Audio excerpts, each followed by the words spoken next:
Haleluya, Shalom saudara. Saya Pendeta Gel Pinarta, senang bisa kembali menyapa saudara. How are you today? Tema kita saat ini adalah tempatkan Tuhan di hartamu. Saya ulang lagi, tempatkan Tuhan di hartamu. Pembacaan kita terambil dalam kitab Matius pasal yang ke-19, mulai dengan ayat yang ke-16 sampai dengan ayat yang ke-26. Namun yang merupakan nats kita, saya bacakan di ayat yang ke-21 dari Matius pasal yang ke-19. Demikian firman Tuhan. Kata Yesus kepadanya, "Jika engkau hendak sempurna, pergilah, jualah segala milikmu dan berikanlah itu kepada orang-orang miskin. Maka engkau akan beroleh harta di sorga. Kemudian datanglah kemari dan ikutlah aku." Saudara yang dikasihi Tuhan, saya percaya saudara sudah tahu kisah ini. Bagaimana seorang muda yang kaya raya, yang memiliki harta yang luar biasa. Satu kali dia punya keinginan untuk mau masuk surga, dan dia datang kepada Yesus, bertanya kepada Yesus. Nah, saya percaya kerinduan kita adalah supaya kita juga diberkati Tuhan, namun juga kita bisa menerima kehidupan yang kekal. Nah, ada satu moto yang sering kita dengar dalam hidup ini, saudara. Demikian, muda kaya raya, tua bahagia, mati masuk surga. Begitu mungkin keinginan orang muda yang bertemu Yesus dalam bacaan di atas tadi. Dan hasilnya sangat mengejutkan, saudara. Orang muda tersebut harus pulang dengan kecewa. Ada beberapa hal yang dapat direnungkan dari kisah yang kita baca tadi di dalam Matius pasal yang ke-19 tersebut. Di sana pemuda itu menyangka perbuatan baik dapat mengantarnya masuk ke sorga. Saudara, kita mungkin memaklumi pemahamannya itu karena Yesus belum menunjukkan kebangkitannya. Yesus kemudian memerintahkan agar anak muda itu mematuhi semua perintah Tuhan dan menguraikan apa yang ada dalam hukum Taurat.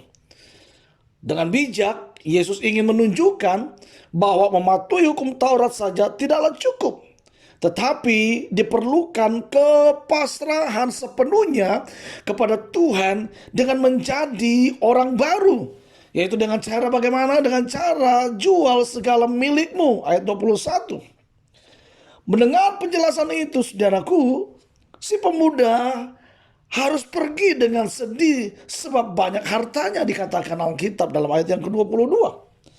Dan orang muda yang kaya ini belum dapat melepaskan kelekatannya terhadap harta dunia. Ia belum dapat menempatkan Tuhan sebagai yang utama mengatasi kekayaannya.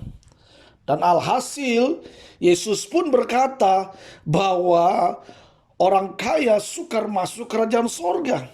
Itu kita bisa lihat di ayat yang ke-23. Ia tidak menguasai kekayaannya, melainkan malah dibelenggu oleh kekayaan itu. Bapak Ibu, tidak salah kita kaya, tidak salah. Tetapi jangan sampai kekayaan itu membuat kita hilang fokus kepada kekekalan. Ingat bahwa kekayaan yang kita terima itu adalah kita harus gunakan buat pekerjaan Tuhan. Dan saya percaya waktu kekayaan yang kita terima, kita berikan untuk pelayanan pekerjaan Tuhan, membantu hamba-hamba Tuhan, memberkati pekerjaan Tuhan, menolong orang-orang yang lemah. Dan itu akan berguna buat kekekalan. Saudara yang dikasihi oleh Tuhan, tidak ada yang salah jika kita dipercaya memiliki sejumlah besar kekayaan. Masalahnya, apakah kekayaan tersebut mengikat kita sehingga menggantikan posisi Tuhan dalam hidup kita? Ini yang harusnya kita ketahui. Jangan sampai kekayaan itu mengikat kita dan kita menggeser Tuhan di dalam hidup kita. Karena itu saudaraku, sediakan tempat yang utama untuk Tuhan dalam hidup kita. Maka kita tidak akan diperhamba oleh hal-hal yang sementara seperti kekayaan tersebut. Dan yang perlu kita renungkan melalui renungan How Are You Today hari ini, saudara. Kekayaan yang fana bisa jadi merintangi kita meraih kekayaan yang kekal.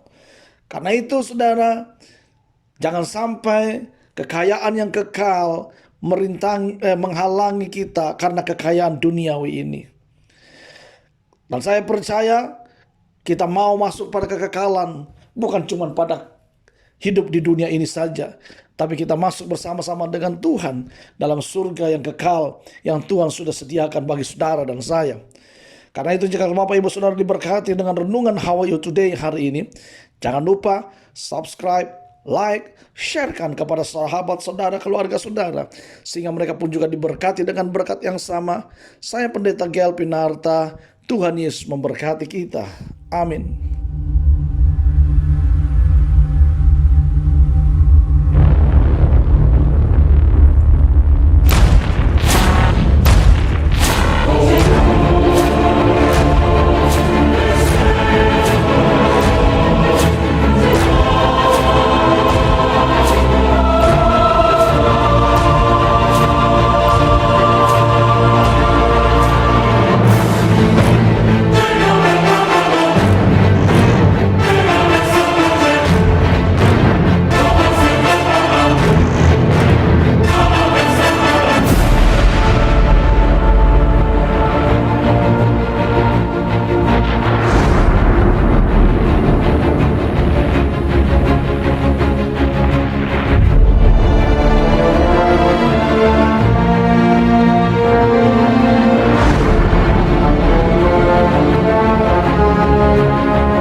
Say